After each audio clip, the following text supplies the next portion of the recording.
Bonjour. Aujourd'hui, nous sommes dans Matthieu, le 17e chapitre, notre thème de la montagne au démoniaque.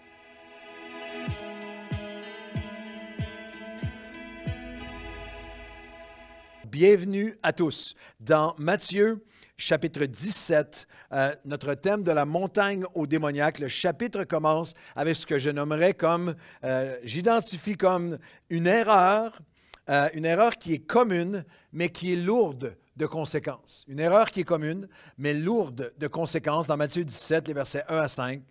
6 jours après, Jésus prit avec lui Pierre, Jacques, Jean, son frère, les conduisit à l'écart sur une haute montagne.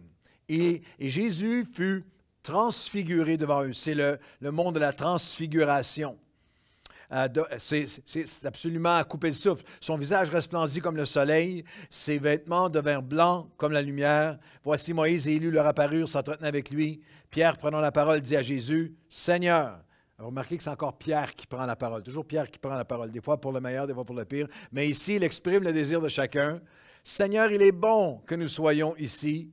Si tu le veux, je dresserai ici 3 tentes, une pour toi, une pour Moïse et une pour Élie. » Et comme il parlait encore, c'est une phrase commune, comme Pierre parle encore, une nuée lumineuse les couvrit. Et voici, une voix se fit entendre de la nuée, ces paroles, « Celui-ci, la voix du Père, celui-ci est mon Fils bien-aimé, en qui j'ai mis toute mon affection. Écoutez-le. » Wow! C'est un moment absolument gigantesque, un moment glorieux. Et il y a Pierre qui exprime ce qui était son émotion du moment, mais qui pour moi représente une erreur qui est très commune et lourde de conséquences. Il a dit à Jésus, si tu le veux, et Jésus va corriger rapidement, on reste ici. On reste sur le haut de la montagne. Je veux dresser 3 tentes. Lorsqu'on regarde les textes originaux, ça parle vraiment de permanence. On veut rester ici ensemble. On est bien ici. Il y a la présence de Dieu, il y a la gloire de Dieu, la présence de Jésus, la voix du Père, l'onction, la lumière. Pour les premières fois que je suis allé prêcher dans des églises en France, il y a plus de 25 ans, j'ai entendu pour la première fois l'expression « on s'est fait du bien ». On s'est fait du bien. Et c'est vraiment, ça parlait d'une bonne réunion qu'on a vécue ensemble, mais c'est vraiment cette notion qui est encore très présente aujourd'hui, que ce soit en présentiel, mais même en ligne. Une mentalité chrétienne où on est entre nous. On reste entre nous. Un bunker mentalité où est-ce que les méchants sont à l'extérieur, le réveil viendra et un jour les touchera, mais nous, on se fait du bien entre nous. On se bénit entre nous, on se touche entre nous. L'onction de Dieu, la bénédiction de Dieu, la louange, plus de louange, plus d'onction, plus de prophétie, plus de doctrine, plus de conflits, plus de entre nous. Il est bon que nous restions ici, mais il y a un démoniaque au bas de la montagne. C'est la raison pour laquelle nous sommes là. C'est la raison pour laquelle Jésus est venu. Pas pour bâtir 3 temples où entre nous, on va entendre la voix du Père qui nous répète perpétuellement à quel point il est envoyé, qu'il est bien-aimé. Le bien-aimé est envoyé pour descendre de la montagne. Au verset 9, comme ils descendirent de la montagne. Et au verset 14, lorsqu'ils furent arrivés près de la foule, un homme vint se jeter à genoux devant Jésus et dit, « Seigneur, aie pitié de mon fils qui est lunatique, il est cruellement tourmenté. Il était hors de contrôle. Il était terrorisé, tourmenté. » Nous avons besoin d'être rappelés que nous sommes l'Église qui descend de la montagne. Les moments sur la montagne sont précieux entre nous, avec Jésus, à le louer, à l'adorer, à sa présence, où la voix de Dieu vient faire son œuvre, où l'Esprit de Dieu vient rappeler à nos cœurs l'amour de Dieu et l'affection de Dieu, l'approbation de Dieu. Tout cela est précieux, mais on doit descendre de la montagne. Je veux dire à tous les leaders, pasteurs, chrétiens qui m'écoutent, même lorsqu'on est en ligne, on doit descendre de la montagne. On doit parler à celui en ce moment, pendant cette pandémie, qui est troublé, celui qui est anxieux, celui qui est suicidaire, celui qui a développé une dépendance, celle qui vit de la violence à la maison, le jeune homme, la jeune fille qui en ce moment vit toutes sortes de terreurs, de peur, de rejet, de solitude. En ce moment, la première portion du chapitre de Matthieu 17 est tellement pertinente. Il y a une erreur commune et lourde de conséquences. On ne peut pas rester dans le haut de la montagne. Il faut descendre vers ceux qui ont besoin de Jésus.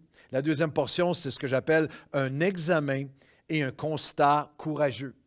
Alors Jésus, verset 18, prononce des paroles d'autorité au jeune homme qui est pris par un démon, adresse le démon en lui, et l'enfant fut guéri à l'heure même. L'autorité de Jésus manifestée. Verset 19. Alors les disciples s'approchèrent de Jésus et lui dirent en particulier, « Pourquoi n'avons-nous pas pu chasser ce démon? » C'est assez remarquable. Les disciples ont eu un moment où ils ont eu la possibilité de demander un pourquoi, de demander à Jésus un pourquoi et d'avoir une réponse. Avez-vous déjà pensé à ça? Si vous aviez accès à demander à Dieu un pourquoi, quel serait votre pourquoi? Est-ce que vous seriez dans le « pourquoi tu as permis ça? Pourquoi la fin dans le monde? Pourquoi je n'ai pas eu? Pourquoi je n'ai pas avancé? Pourquoi c'est pas? Pourquoi pas plus vite? Pourquoi pas plus tard? » Eux ont eu accès à un pourquoi et j'aime pas mal le pourquoi. J'aime pas mal ce constat. Ils ont fait un examen de cœur et un constat qui est assez courageux. Ils ont posé la question « Pourquoi n'avons-nous pas pu? » Pourquoi est-ce qu'il n'y a pas plus d'autorité? Pourquoi est-ce que nous avons été si limités? Pourquoi est-ce qu'il n'y a pas plus d'impact? Pourquoi n'avons-nous pas pu être plus efficaces pour transformer des vies? Je crois que c'est un constat qui est très courageux de ces disciples, qui est très rare. Dans notre culture d'aujourd'hui, culture chrétienne même, croyants, leaders, beaucoup d'entre nous sommes beaucoup plus très rare de se questionner sincèrement. Beaucoup plus dans la critique de l'autre, beaucoup plus dans la justification du peu de fruits, dans la critique ou l'abaissement de celui qui semble avoir plus d'impact ou de fruits, dans la déresponsabilisation, le déni, la justification de soi, la projection dans le futur. On ne se pose pas de pourquoi un jour le réveil viendra, dans un avenir utopique et glorieux, un jour le réveil viendra.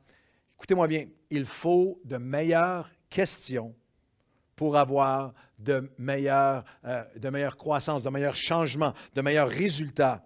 Il faut franchir une étape de croissance cruciale. Je crois que c'est une des clés de notre ethos Nouvelle Vie qu'on fait bien imparfaitement, mais il y a continuellement une question de pourquoi. Comment et pourquoi pouvons-nous voir Dieu plus agir? Pourquoi est-ce qu'on n'a pas plus d'atteinte?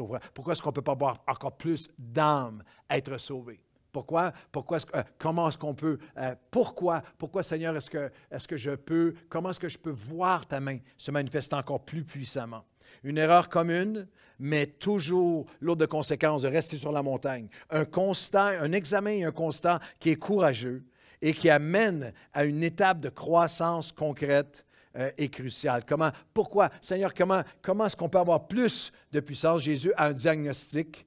Il dira au verset 20, « C'est à cause de votre incrédulité, leur dit Jésus. Je vous le dis en vérité, si vous aviez de la foi comme un grain de sénévé, vous diriez à cette montagne, transporte-toi d'ici là, elle se transporterait. Rien ne vous serait impossible. » Mais cette sorte d'oppression démoniaque, de captivité démoniaque, ne sort, n'est libérée, n'est guérie, n'est brisée que par le jeûne et la prière. Par la prière et par le jeûne. Le descriptif du diagnostic du Seigneur, il dit c'est un enjeu de foi. C'est votre incrédulité. C'est un enjeu de votre foi qui a besoin de grandir, d'être développée. Sans la foi, il est impossible de lui être agréable. Dans Hébreux 11, lorsqu'il fait cette déclaration, il dira cette phrase qui résonne dans mon esprit depuis quelques semaines. Ils ont eu la foi de voir, de croire que les choses même qui sont visibles ont été créées à partir de choses invisibles. Alors, Jésus dit là, c'est un enjeu. Le pourquoi, la réponse, son diagnostic, un enjeu de foi, c'est l'incrédulité et le diagnostic. Et sa prescription, c'est l'intimité avec Dieu, le jeûne et la prière. Le jeûne et la prière, le jeûne n'est pas une grève de la faim pour attirer la faveur de Dieu ou pour négocier avec Dieu afin d'avoir ce qu'on veut, lui forcer la main, l'obliger ou l'impressionner par notre souffrance parce qu'on ne mange pas en ce moment.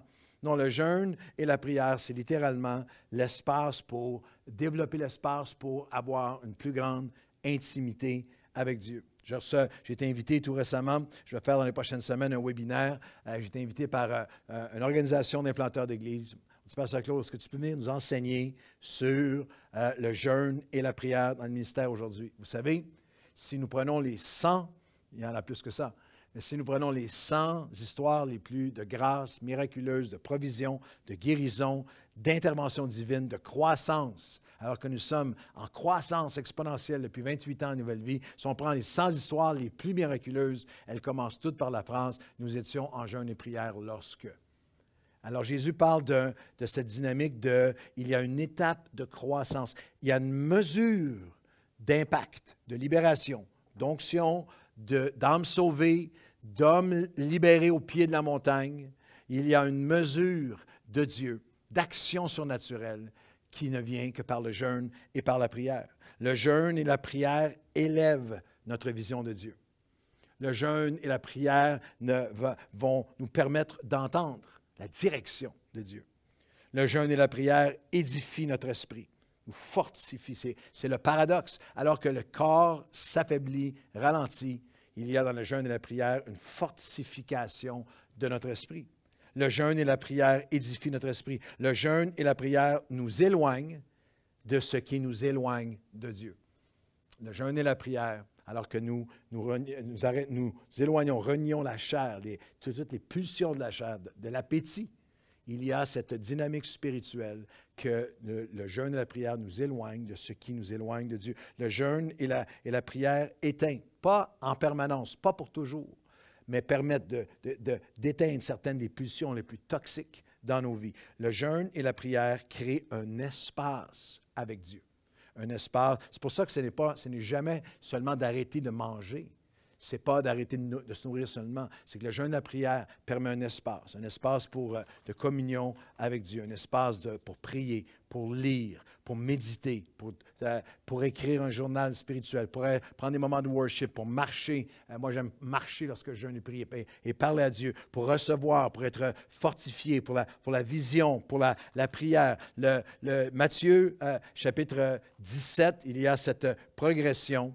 Une erreur et un égarement commun, lourd de conséquences. On ne peut pas rester sur la montagne, il faut descendre. Au pied de la montagne, il y a un homme qui a besoin de délivrance. Il y a un examen et un constat courageux. J'ai besoin de cette étape de croissance cruciale, concrète, par le jeûne et la prière.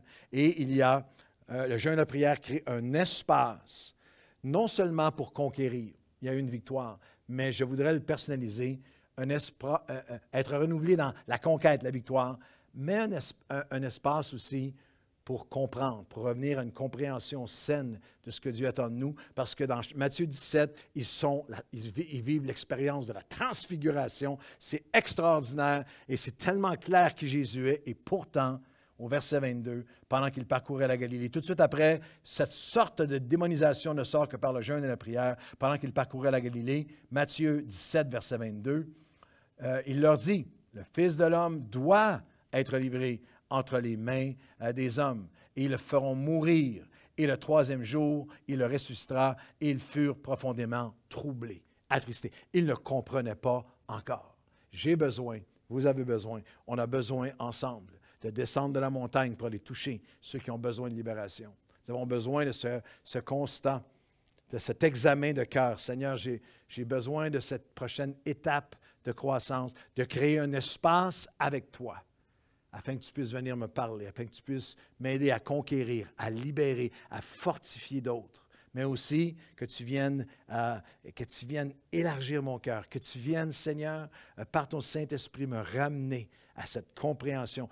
On peut vivre 1000 expériences dans le haut de la montagne, mais Seigneur, on a toujours besoin d'être renouvelé dans notre compréhension de tes plans, de ta volonté, de ta direction, et surtout, de notre mission. Nous ne pouvons pas rester entre nous sur le sommet de la montagne. Nous devons descendre. Il y a des hommes et des femmes qui sont démonisés, qui sont captifs et qui ont besoin de ta libération par nous et en nous, par ton esprit, dans le nom de Jésus. Amen et amen. Aujourd'hui, descendez de la montagne. Il y a quelqu'un près de vous qui a besoin de Jésus.